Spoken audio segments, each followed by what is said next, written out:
dalam pengajaran bersama Ibu Varia.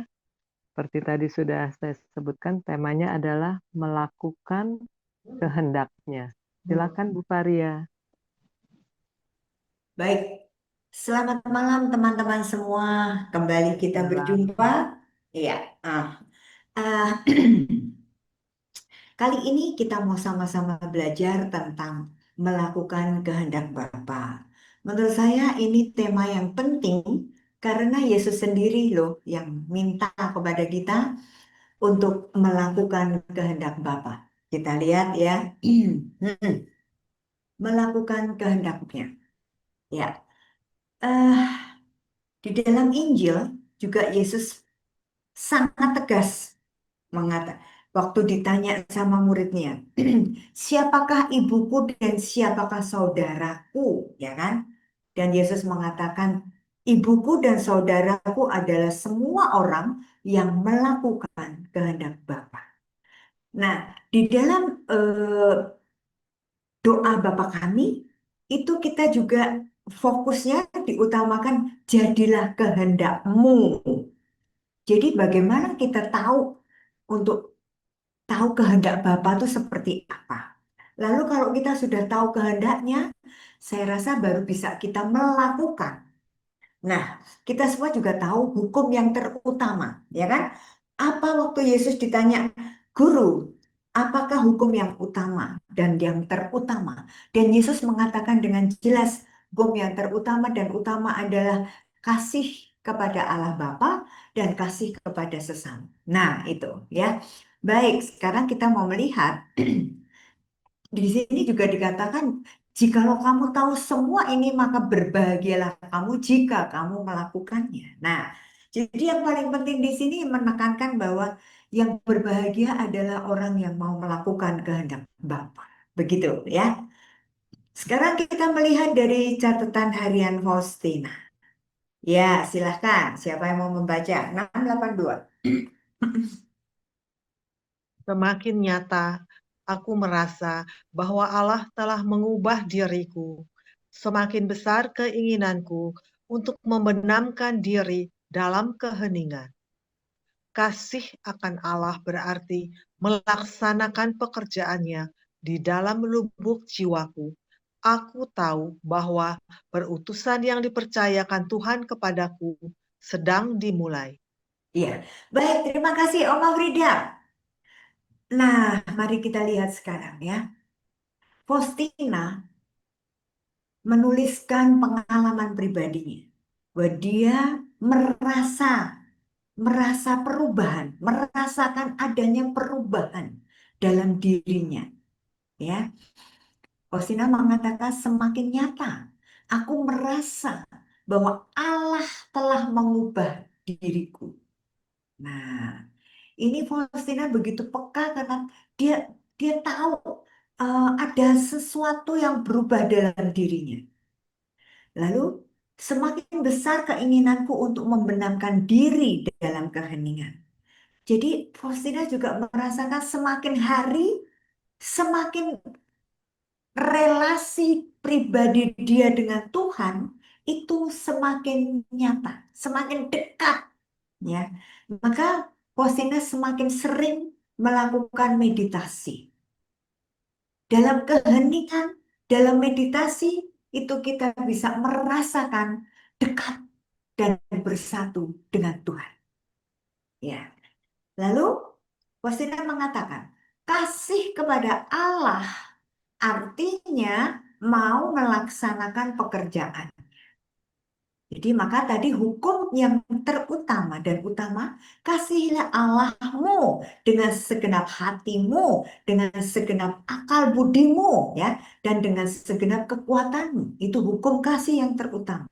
Lalu Yesus mengatakan, dan kasihilah sesamamu manusia seperti dirimu sendiri. Nah, kasih akan Allah di sini dikatakan itu artinya kita mau melakukan pekerjaan.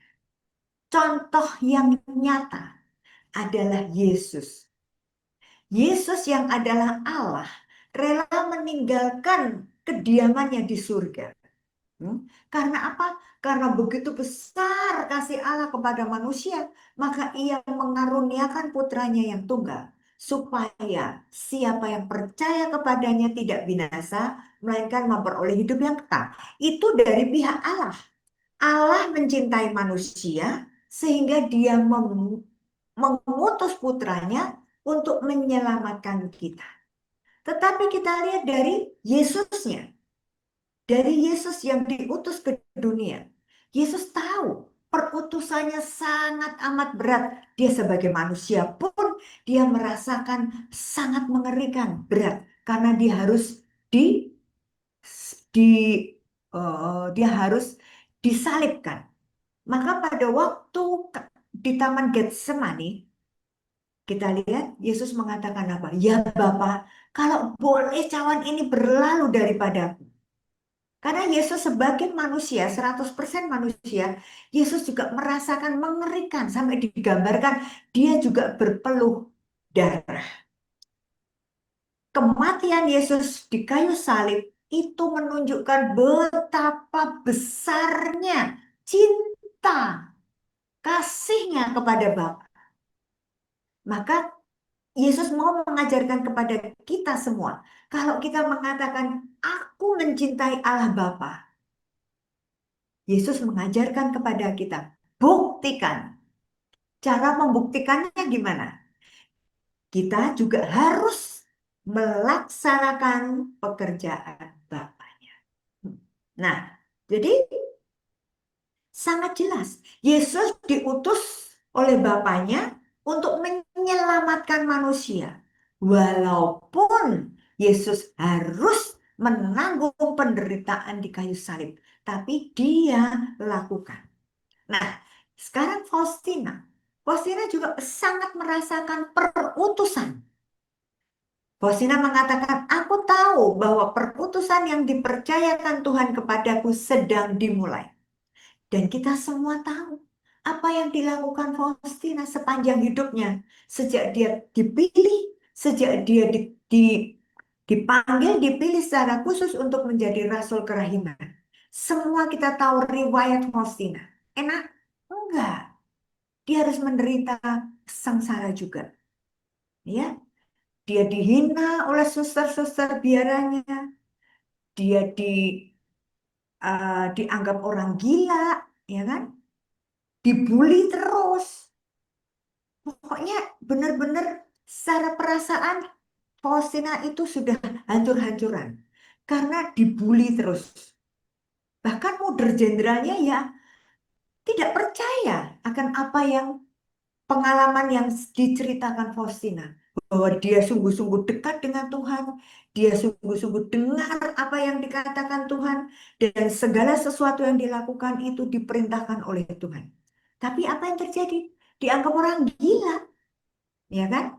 Nah, tetapi mari kita melihat yang digaris bawahi di sini. Mau mengajarkan kepada kita semua. Kalau kita sungguh mengasihi Allah, itu kewajiban kita, konsekuensinya kita harus melaksanakan pekerjaan Allah. Pekerjaan Allah itu apa? Dia selalu berbelas kasih kepada orang-orang yang membutuhkan uluran tangannya. Nah, maka kita juga dipanggil untuk sangkal diri, pikul salib, dan mengikuti jejaknya. Mengikuti jejak Kristus artinya kita juga wajib untuk melakukan apa yang sudah Yesus lakukan. Yaitu selalu tergeraklah hatinya oleh belas kasihan setiap kali matanya, telinganya mendengar keluhan orang-orang yang menderita. Nah, ini PR buat kita. Ini perutusan yang dipercayakan Tuhan kepada kita semua. Hendaklah kamu murah hati seperti Bapamu murah hati. Sebagai pengikut Kristus, apalagi kalau kita berani mengatakan, aku adalah devosan kerahiman ilahi. Berani memakai bendera sebagai murid-murid kerahiman. Maka yang harus kita ingat adalah kita harus mempunyai hati seperti Yesus, hati yang penuh dengan belas kasih. Dan kita wajib untuk mempraktekkan, untuk melaksanakan pekerjaan cinta kasih. Kata Yesus, kalau kamu mengasihi aku, kasihilah sesamamu manusia. Kalau kamu melakukan kepada orang yang paling hina ini, kamu juga melakukan untuk aku. Yesus selalu menyamakan dirinya sebagai orang yang hina. Maka Yesus selalu membela orang-orang yang hina. Orang hina itu orang yang tersingkir, orang yang tidak dianggap sebagai manusia, tidak diuongke, ya kan? Orang yang selalu dalam keadaan dihina, orang yang tidak pernah didengar, nggak pernah direwes, nggak pernah dianggap. Nah, itu maka mari teman-teman, inilah perutusan yang Yesus percayakan kepada kita. Maka hendaklah kita mulai dengan membagikan kasih Tuhan. Sebenarnya yang memampukan kita untuk melaksanakan pekerjaannya itu bukan kita sendiri, bukan karena kekuatan kita sendiri. Kita dapat jalan sendiri. Semua yang kita lakukan itu semua karena anugerahnya. Semua karena rahmat Tuhan yang diberikan kepada kita. Maka kita nggak boleh pelit karena bukan milik kita. Kita hanya dipakai menjadi saluran menyalurkan kasih Tuhan kepada sesama, memberikan sedikit berkat kepada sesama. Karena berkat itu yang Tuhan titipkan kepada kita, bukan milik kita. Ingat itu, ya. Nah, oke, sekarang kita lihat lagi yang berikutnya. Tunggu, tunggu. Ya, silakan.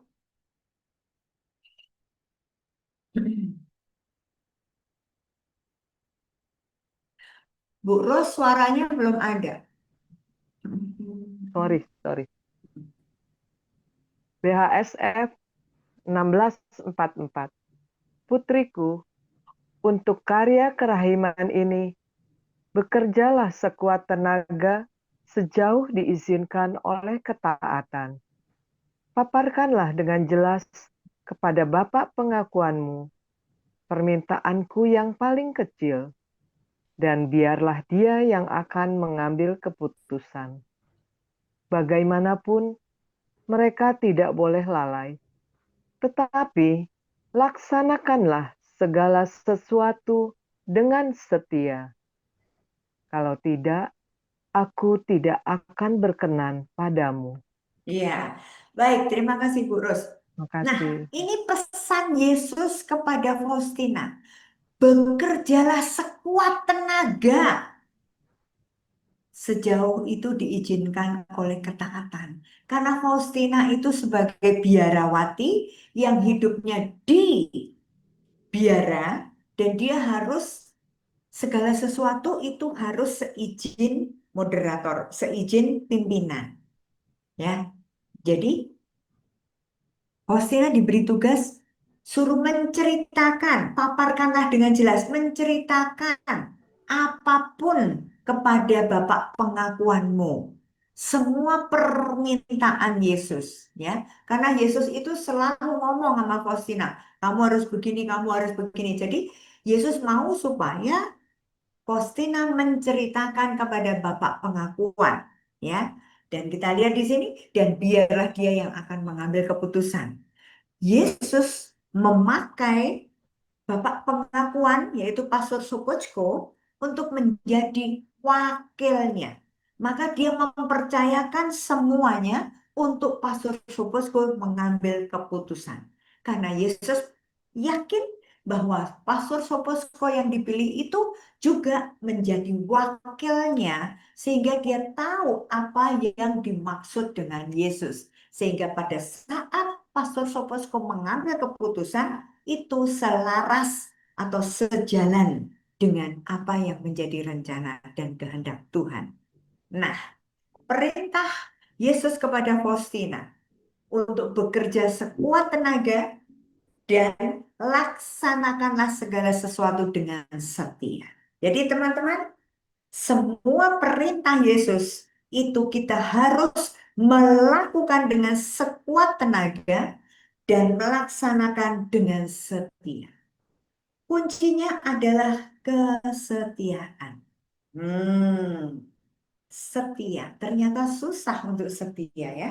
Setia ini berlaku sampai kapanpun, sampai kita dipanggil kembali ke rumah Bapa. Sampai kapanpun kita harus setia. Setia untuk menjadi pengikut Kristus, setia untuk menjadi pelaku firman. Nah, ini panggilan untuk kita ya, melaksanakan segala sesuatu yang diperintahkan Tuhan dengan setia. Ya, ini perintah Yesus kepada Faustina dan juga berlaku untuk kita semua. Oke, lanjut. Silahkan. Ayo, siapa aja boleh loh. Teman-teman, Hmm, saya tadi melihat sepintas. Hmm? Hilda. EHSF 1740. Oh Yesusku, berilah aku kekuatan untuk menanggung penderitaan, sehingga aku tidak akan memperlihatkan wajah yang masam. Ketika aku meminum piala kepahitan, tolonglah aku membuat pengorbananku menyenangkan hatimu. Semoga pengorbananku tidak dinodai oleh semangat cinta diri, meskipun pengorbanan itu berlangsung selama bertahun-tahun. Semoga kemurnian maksudku membuat pengorbanan itu menyenangkan hatimu selalu segar dan penuh kehidupan. Hidupku ini adalah pergulatan tanpa henti, suatu usaha terus-menerus untuk melaksanakan kehendak kudus-Mu. Semoga segala sesuatu yang ada di dalam diriku, baik kepapahanku maupun kekuatanku, menjadi pujian bagi-Mu, oh Tuhan. Ya, baik. Terima kasih, Mami Hilda. Nah, lihat di sini. Untuk menjadi taat dan setia dalam melakukan kehendak Tuhan, itu ternyata Faustina harus menanggung penderitaan. Yesus untuk menunjukkan cintanya kepada Allah Bapa, untuk melaksanakan kehendak Allah Bapa sebagai juru selamat dunia, dia juga harus menanggung penderitaan di kayu salib. Jadi, teman-teman, ada hubungan antara penderitaan dan ketaatan. Nah, ini. Maka saya merenungkan ini berulang-ulang. Saya berpikir, oh pantesan ya. Kenapa santo-santo, santa-santa, orang yang hidupnya kudus ya kan? Kok harus melewati, harus menanggung penderitaan. Faustina sendiri juga harus menanggung penderitaan. Penderitaan itu baik penderitaan fisik, kita semua tahu ya, banyak eh, apa namanya santo dan santa yang mengalami penderitaan fisik, ya. Tetapi ada juga yang mengalami penderitaan batin. Jadi teman-teman, mari kita sadari, untuk menjadi pelaku firman, untuk melakukan kehendak Tuhan, itu ada satu konsekuensi yang harus kita tanggung, yaitu penderitaan. Kita harus siap itu. Maka mari kita seperti Faustina, berdoa. Yesusku, berilah aku kekuatan untuk menanggung penderitaan. Karena apa? Tanpa bantuan dari Yesus, kita nggak mampu menanggung penderitaan itu. Demikian juga Yesus pada saat dia harus menanggung penderitaan di kayu salib. Yesus minta kepada Bapaknya, Bapa, berikan aku kekuatan. Sehingga semuanya itu terjadi. Yesus bisa dimampukan memanggul salib dengan dicambuki dengan luka sebegitu mengerikan ya. Sampai akhirnya Yesus wafat di kayu salib. Semua itu dia lakukan dengan dasar ketaatan, kesetiaannya untuk menjadi pelaku kehendak Bapa, melakukan kehendak Bapa. Nah, lalu Posina juga menyadari, ya, dia mengatakan bahwa segala sesuatu pengorbananku ini Tuhan hanya untuk menyenangkan Tuhan. Posina sadar segala sesuatu yang dilakukan hanya untuk menyenangkan Tuhan. Karena Yesus mengatakan apa? Kalau kamu tidak mentaati perintahku, itu mengecewakan aku. Tapi sebaliknya, kalau kamu mau menyenangkan hatiku, lakukanlah apa yang menjadi kehendakku.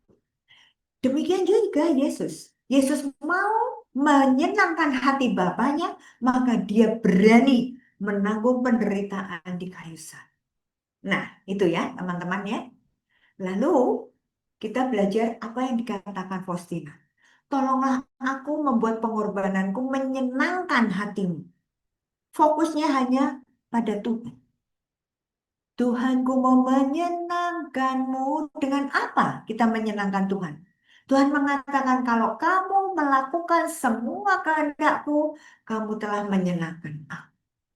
Maka Faustina sadar banget bahwa semoga pengorbanan ini tidak ditunggangi, tidak dinodai oleh semangat cinta diri. Ya, jadi Faustina sangat sadar semua yang dia lakukan dasarnya hanya untuk menyenangkan Tuhan. Dia mau belajar taat dan setia untuk menjadi pelaku firman. Bukan untuk dirinya sendiri, tidak. Tapi sepenuhnya segala sesuatu, lakukanlah segala sesuatu dengan segenap hatimu, dengan segenap akal budimu untuk Tuhan. Nah, lalu Faustina mengatakan, semoga kemurnian maksudku membuat pengorbanan itu sungguh menyenangkan hatimu. Penuh, selalu segar dan penuh kehidupan. Hidupmu adalah pergulatan tanpa henti. Teman-teman, kita juga sadar bahwa dalam perjalanan kehidupan kita, kita selalu menghadapi pergumulan. Dari hari ke hari, terus-menerus ada pergumulan, ya kan? Sorry. Nah, Faustina mengajarkan kepada kita untuk selalu berusaha terus-menerus melaksanakan kehendak kudus Tuhan. Hari ini kita berusaha gagal, nggak apa-apa, nggak usah berhenti di gagalnya, tapi besok berusaha lagi. Dengan kekuatan dari Tuhan, minta kepada Tuhan, berilah aku kekuatan untuk aku bisa melakukan usaha terus-menerus, kegagalan demi kegagalan dilewati, penderitaan demi penderitaan dilewati, hanya untuk melaksanakan kehendak kudus Tuhan. Maka konsekuensi kita berani berdoa, Bapa kami, jadilah kehendak-Mu di atas bumi seperti di dalam surga. Kita juga harus ikut ambil bagian untuk melakukan, mewujud nyatakan, melaksanakan kehendak kudus Tuhan. Itu. Ya, nggak ada alasan buat kita, Tuhan kan tahu ini bukan tugas saya kan nggak bisa hal ini, saya kan nggak bisa itu, Tuhan maha tahu kok, itu kan tugasnya Romo, itu kan tugasnya suster. Tidak, semua yang Tuhan sudah percayakan kepada kita, itu kita wajib untuk melakukannya. Ya, baik. Lanjut, 984. Silakan. Oke, saya Bu Faria ya. Oke. Yesusku, BHSF 984. Yesusku, aku sungguh memahami bahwa kesempurnaanku, sorry, ini, aduh, ntar dulu, ada trouble. Sorry, Bu Varia, saya Ya, itu apa, HP-nya kenapa begini? Au, ntar dulu. Kenapa nih? Kenapa? Aduh, sorry. Kenapa? Bulani bisa Kenapa? lihat screenshot saya nggak? Bisa lihat dari Eh, yang iya, saya iya, tulis? iya. Itu tadi ada WA masuk jadi hilang. Saya Nggak ulangin. bisa. Ya. WSF 984. Yesusku, aku sungguh memahami bahwa kesempurnaanku tidak terletak pada kenyataan bahwa Engkau menyuruh aku melaksanakan karya-karyamu yang agung ini. Oh tidak, keagungan jiwa tidak terletak di sini, tetapi dalam kasih akan Dikau. Oh Yesus, dalam lubuk jiwaku, aku memahami bahwa keberhasilan yang paling besar tidak dapat dibandingkan dengan satu perbuatan kasih yang murni terhadapmu. Aku ingin setia kepadamu dan ingin melaksanakan permintaanmu. Aku sedang menggunakan kekuatan dan nalarku untuk melaksanakan semua yang Engkau minta dariku. Oh Tuhan, tetapi aku sama sekali tidak melekat pada hal ini. Aku melakukan semua itu hanya karena begitulah kehendak-Mu. Seluruh cintaku tenggelam, tidak dalam karya-karyamu, tetapi dalam Engkau sendiri, oh Pencipta dan Tuhanku. Ya, baik. Terima kasih Bulani. Teman-teman, saya mencoba untuk membaca dari bawah ya. Aku melakukan semua itu hanya karena begitulah kehendak. Lihat teman-teman, Faustina melakukan semuanya itu hanya mengikuti kehendak Tuhan. Jadi kalau yang kehendak diri sendiri diabaikan, dia buang. Tapi yang diutamakan adalah melakukan segala sesuatu karena kehendak Tuhan. Jadi dia mengutamakan kehendak Tuhan di atas kehendaknya sendiri. Bahkan boleh dikatakan bahwa kehendak sendirinya sudah nggak ada lagi. Itulah yang dikatakan sangkal diri.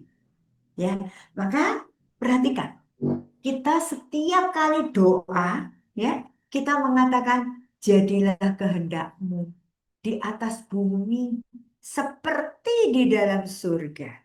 Jadi jangan cuma di mulutnya doang, tapi kita harus tahu persis bahwa kita ini melakukan apa yang kita lakukan itu yang seturut rencana dan kehendak Tuhan.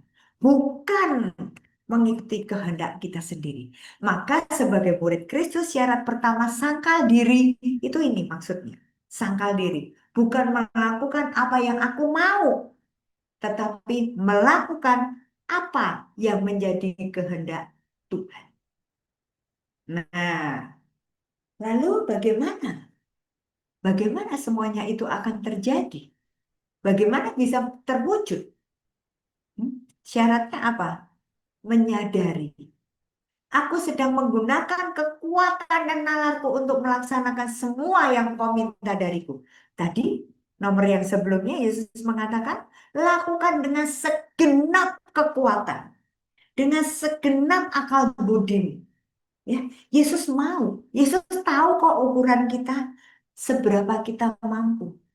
Dan kita juga harus menyadari bahwa kita nggak bisa berbuat apa-apa tanpa bimbingan Tuhan.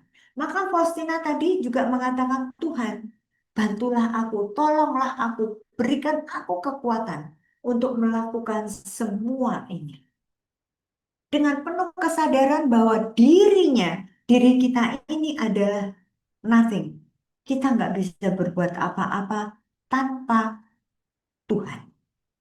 Nah, Yesus juga mengatakan dalam Injil Lukas bab 15 ayat 8, di luar aku kamu tidak dapat berbuat apa-apa. Betul. Maka segala sesuatu yang bisa kita lakukan itu hanya semua karena anugerahnya, bukan karena kekuatan kita, bukan karena kepandaian kita, tapi semua karena Tuhan. Tuhan turun tangan membantu kita. Nah, itu yang harus kita sadari. Ya. Jadi, mari kita seperti Faustina, berani terus-menerus berusaha, berani terus-menerus apa namanya dengan sekuat tenaga. Gagal hari ini nggak apa-apa, besok diulang lagi dengan motivasi yang jelas. Aku ingin setia kepadamu dan ingin melaksanakan permintaan.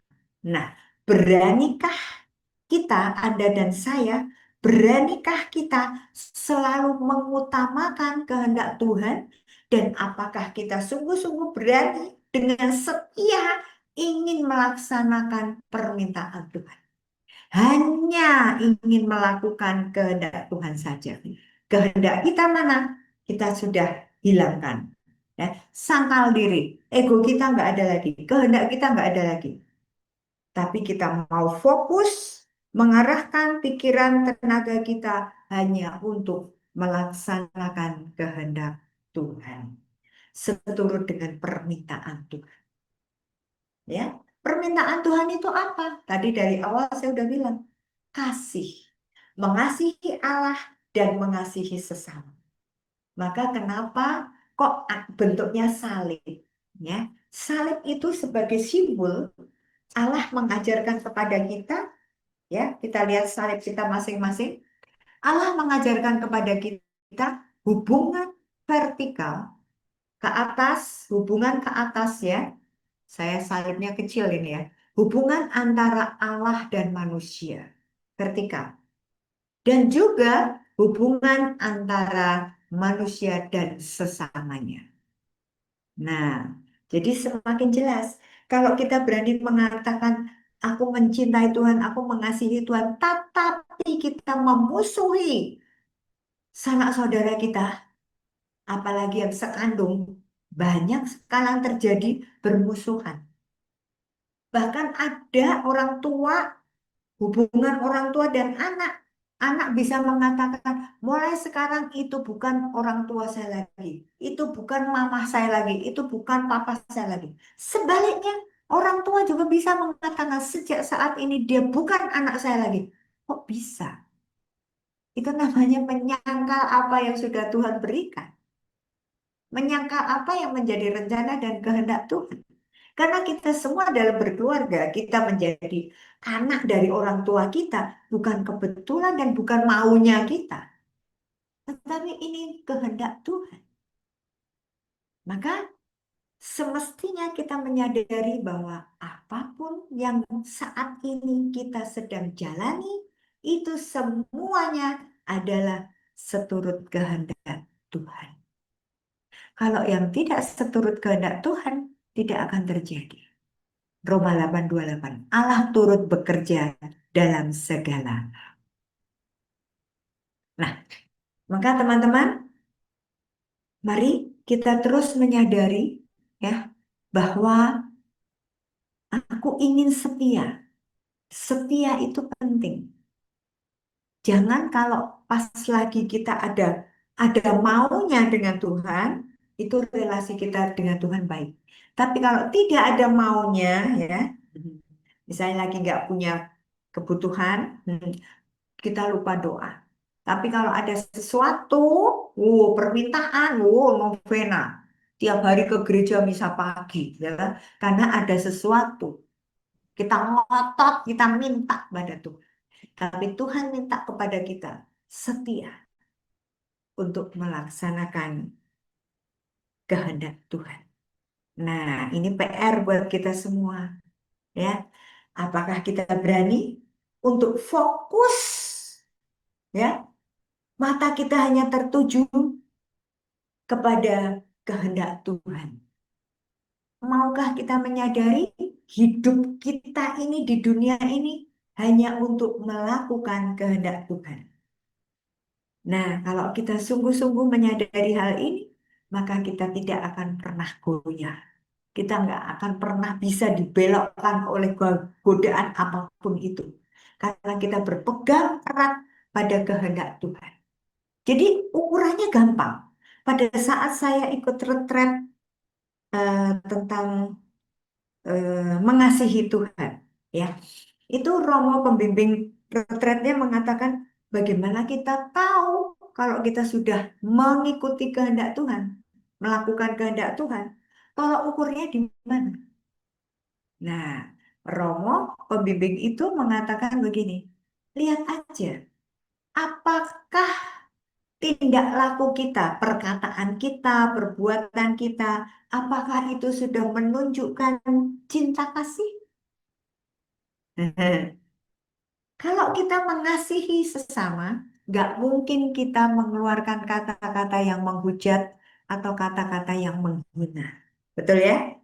Tidak pernah akan terjadi kita mencintai sesama, tetapi melalui pikiran kita, melalui perkataan kita, atau tindakan kita, ternyata kita menyakiti dia. Orang yang kita cintai, orang yang kita sayangi, nggak mungkin kita sakiti. Kan gitu kan? Nah, itu tolak ukurnya. Nah, kita belajar dulu bagaimana kita mempraktekkan pada sesama kita yang sama-sama manusia yang bisa kita lihat secara nyata. Sesudah itu, ukurannya adalah bagaimana sikap orang-orang di sekeliling kita terhadap kita. Kalau orang-orang di sekeliling kita itu benci kepada kita, atau kelihatan nggak sukanya kepada kita, itu kita harus waspada. Ada apa denganku? Kenapa ya? Kok sepertinya mereka menolak saya? Kok sepertinya mereka menghindar dari saya? Itu kita harus peka. Ada apa nih?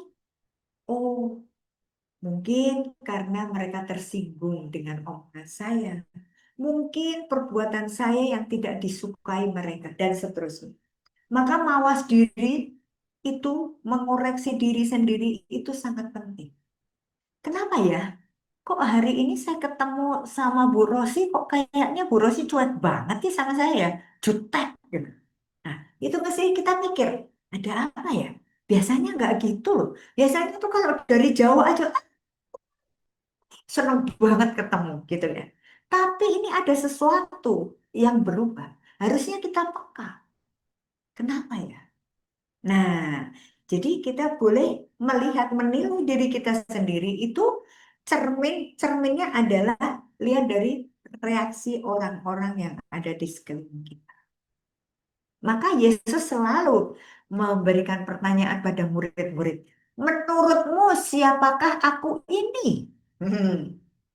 Ternyata pertanyaan Yesus itu juga baik kalau kita juga pakai untuk, ya nggak usah setiap kali ketemu orang nanya, Bu Ros, menurutmu aku nih siapa? Nggak usah. Tapi kita bisa melihat, kita bisa apa, menyimpulkan siapa diriku di hadapan mereka, di hadapan teman-teman, di hadapan keluarga, ya kan? Di dalam keluarga kecil kita aja, kalau kita disenangi, itu pasti mereka rindu, aduh kemana aja, aduh ya ampun lama banget perginya. Kita pulang, anak-anak kita langsung, mama, rasanya udah pengen dipeluk mamanya, nggak boleh pergi. Itu tanda bahwa kita sungguh dicintai. Tapi kalau kita pulang, anaknya bilang, iya, mah kok udah pulang sih, mah? Kenapa mama nggak pergi aja sampai malam? Waduh, itu gobrak. Itu mesti kita mikir, ada apa ini anak saya kok nggak suka kalau saya di rumah? Lah, itu. Ya, jadi bagaimana kita diingatkan untuk melakukan kehendak Bapa. Karena Yesus mengatakan, berbahagialah orang yang melakukan kehendak Bapa. Siapakah ibuku dan siapakah saudara? Ibuku dan saudaraku adalah mereka yang melakukan kehendak Bapakku. Kehendak Bapa yang mana? Yang senantiasa mengasihi sesama manusia. Itu perintah yang paling utama dan yang harus kita lakukan. Dan yang paling penting di sini adalah kita diajak terus-menerus mengingat apa yang kita lakukan itu harus yang kehendak Bapa. Kalau bukan kehendak Bapa atau berlawanan dengan hukum kasih, dedot, kita harus menghindar. Ya, itu tolok ukurnya. Semoga jelas, ya. Nah, saya sengaja hari ini mencoba untuk buat saya juga mengingatkan kita semua bahwa tujuan kita hidup ini adalah untuk melakukan kehendak Bapa. Bukan untuk hidupku, bukan aku lagi, tetapi Dia yang ada di dalam aku. Karena itu kata-kata Paulus, karena kita sudah ditebus oleh Yesus. Kita sudah digantikan oleh Yesus. Ya kan? Maka kita harus mengikuti Yesus. Hidupku bukan aku lagi. Aku tidak boleh sembarangan. Tetapi sekarang aku harus hidup seturut dengan kehendak Bapa. Nah, gitu. Ya. Oke. Mari kita berusaha untuk menjadi pelaku-pelaku firman. Ya. Menjadi dengan setia melaksanakan apa yang Tuhan minta. Ya, Tuhan mintanya nggak macam-macam. Tuhan cuma minta kasihilah